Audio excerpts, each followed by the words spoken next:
Hello students, तो आज हम बात करने वाले हैं Marshall stability of bitumen mix design की। अब ये क्या है जानने की कोशिश करते हैं। ब्रूस मार्शल नाम के एक इंजीनियर थे, एक बिटुमिनस इंजीनियर थे जो कि मिसिसिपी स्टेट हाईवे डिपार्टमेंट में काम करते थे और उन्होंने ही ये मार्शल मेथड डिजाइन किया जिससे कि हम बिटुमिनस मिक्सेस को फाइंड आउट कर सकें। इस प्रोसीजर को मार्शल टेस्ट के प्रोसीजर को बाद में मॉडिफाई किया गया और इम्प्रूव भी किया गया यूएस कॉर्प्स ऑफ इंजीनियर के थ्रू, जो कि उनके बहुत सारी रिसर्च थी, को रिलेटेड स्टडीज थी। इस टेस्ट के प्रोसीजर को जो स्टैंडर्डाइज करता है वो है एएसटीएम, और भी अदर एजेंसीज भी स्टैंडर्डाइज करती हैं। इस पर्टिकुलर टेस्ट के अंदर जो प्रोसीजर है वहां पे क्या होता है, जो स्टेबिलिटी टेस्ट है वो जनरली हम जब अप्लाई कर रहे होते हैं तो वहां पे hot mix design of bitumen और एग्रीगेट जिनका की साइज होता है मैक्सिमम साइज 2.5 सेंटीमीटर का होता है। अच्छा, इनको इंडिविजुअली अलग अलग हॉट मिक्स ही करके यूज हम करते हैं। इंडिया के अंदर जो बिटुमिनस कॉन्क्रीट मिक्स है वो ज्यादातर कॉमनली डिजाइन किया जाता है इसी मार्शल मेथड से। अब इन मार्शल मेथड के अंदर एक्चुअल में होता क्या है, थोड़ा सा समझने की कोशिश करें। जो प्लास्टिक डिफॉर्मेशन के अगेंस्ट जो रेजिस्टेंस प्रोवाइड किया जाता है, अच्छा प्लास्टिक डिफॉर्मेशन किसका, वही सिलिंड्रिकल स्पेसिमेन का जो कि बिटुमिनस के मिक्सचर से बना हुआ है, उसके प्लास्टिक डिफॉर्मेशन के रजिस्टर को मेजर करते हैं। कब? जब उसी के पेरीफेरी पे जो लोड लग रहा होता है 5 सेंटीमीटर पर मिनट के रेट से। ठीक है, एक सिलेंड्रिकल शेप मोल्ड आप डिजाइन करते हैं और उसी के पेरीफेरी में जो लोडिंग होती है उस लोडिंग का रेट होता है पर सेंटीमीटर पर मिनट। इस डिजाइन के अंदर आप इवेल्युएट करते हो बिटुमिनस पेविंग मिक्स को, और यहाँ पे आप मार्शल टेस्ट प्रोसीजर भी यूज करते हो। ये टेस्ट बहुत ही एक्सटेंसिवली यूज किया जाता है और बहुत हर जगह एक रूटीन टेस्ट प्रोग्राम में पेविंग जॉब्स के अंदर इसको यूज किया जाता है। इस टेस्ट के दो मेन फीचर्स हैं, बहुत ही प्रमुख फीचर्स हैं जिसको कि हम इस तरीके से नामांकन करते हैं। जो पहला है आपका वो है डेंसिटी वॉइड एनालिसिस, और दूसरा आपका कहलाता है स्टेबिलिटी फ्लो टेस्ट।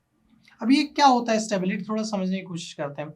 जो स्टेबिलिटी होती है किसी भी मिक्स की वो किस तरीके से एक्सप्लेन की जाती है कि maximum load carried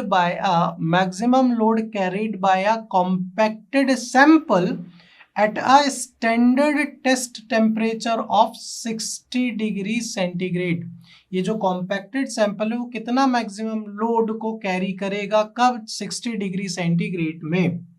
during stability test के टाइम पे जो फ्लो है वो मेजर कैसे किया जाएगा, मेजर उसको कैसे किया जाता है, जो उसका डिफॉर्मेशन है उसकी यूनिट्स क्या होती है, जब जीरो लोड पे 0.25 mm ये जीरो लोड पे ये मेजर की जाती है। उसके बाद मैक्सिमम जैसे जैसे लोडिंग आएगी ये इसकी यूनिट बढ़ती जाएगी। इस टेस्ट के अंदर आप क्या निकालते हो, optimum binder content for the aggregate mix type and traffic intensity. यहां पे आपको कितना ऑप्टिमम बिटुमिन बाइंडर यूज करना है क्वांटिटी वाइज एग्रीगेट में, वो आप इस मार्शल स्टेबिलिटी टेस्ट से फाइंड आउट करते हो। अब इसको करने के लिए आपको ये भी पता होना चाहिए कि आप कौन कौन से अपैरेटस यूज कर रहे हो। एक आप सिलिंड्रिकल मोल्ड यूज करते हो जिसका डायमीटर लगभग 10.16 सेंटीमीटर होता है और जिसकी हाइट 6.35 सेंटीमीटर यूज होती है, जिसके अंदर आपका एक ब्लेस प्लेट होता है और कॉलर भी होता है। ठीक है ना। उसके बाद आप एक कॉम्पैक्शन पेडेस्टल भी यूज करते हो, हैमर यूज करते हो जिसका वेट होता है 4.54 किलोग्राम, जिसको आप फ्री फॉल कराते हो 45.7 सेंटीमीटर से। तीसरा एक सैंपल एक्सट्रैक्टर भी यूज करते हो, जो कि आप मोल्ड के अंदर जो कॉम्पैक्शन इस मोल्ड के अंदर जो सैंपल डाले हो उस सैंपल को निकालने के लिए भी एक एक्सट्रैक्टर चाहिए। अच्छा, ये हर चीज एक अबव टेम्परेचर में हो रही है, गर्म करके ही हो रही है। अगर आपको स्पेसिमेन डालना है तो वो भी गर्म करके आप डालोगे, अगर इसको निकालना है तो वो भी गर्म करके निकालना पड़ेगा।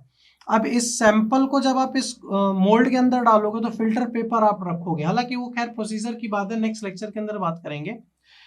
अब उसके बाद हम जब बात कर रहे हैं सैंपल एक्सट्रैक्टर के बाद एक ब्रेकिंग हेड होता है जो कि यूज किया जाता है लोड को अप्लाई कराने के लिए, है ना। उसके पेरीफेरी में परपेंडिकुलर यूज किया जाता है। लगभग लगभग 55 टन के कैपेसिटी का होता है, जिसकी रेट ऑफ लोडिंग क्या होती है 5 सेंटीमीटर पर मिनट।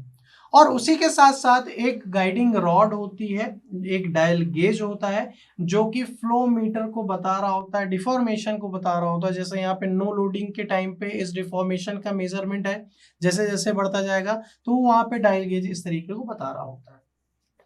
नेक्स्ट जो प्रोसीजर है, प्रोसीजर आपका लगभग लगभग वैसा ही है। फाइन एग्रीगेट होता है, कोर्स एग्रीगेट है, फिलर मटेरियल, इनको हम कुछ इस प्रोपोर्शन में लेंगे और सभी को गरम गरम करके ब्लेंड करके मिक्स करेंगे अलग अलग ग्रेडेशन में। अप्रोक्सीमेटली 1200 ग्राम हम लेते हैं इन मिक्स को, और इनको हम गरम करते हैं 175 से लेके 190 के टेम्परेचर में, ठीक है। इनको हीट करते हैं एक, और फिर अलग अलग इसी तरीके से एग्रीगेट के वेट के हिसाब से बिटुमिन के परसेंटेज को ऐड ऑन करते चलते हैं अलग अलग परसेंटेज में। डिपेंड करता है कि अगर हैवी ट्रैफिक है तो वहां पे हम 75 ब्लोज देते हैं, और अगर मॉडरेट ट्रैफिक है तो वहां पे हम 50 ब्लोज देते हैं, ठीक है। उसके बाद आप क्या करोगे, जो आपका सैंपल है उसको आप एक रूम टेम्परेचर में रखोगे। ठंडा होने के बाद आप उसका एक रिमूव करोगे, कॉलर वगैरह एक्सट्रैक्टर वगैरह यूज करोगे, और उसके बाद जो भी मीन हाइट और डायमीटर है लोडिंग होने के बाद उसको वेट करोगे।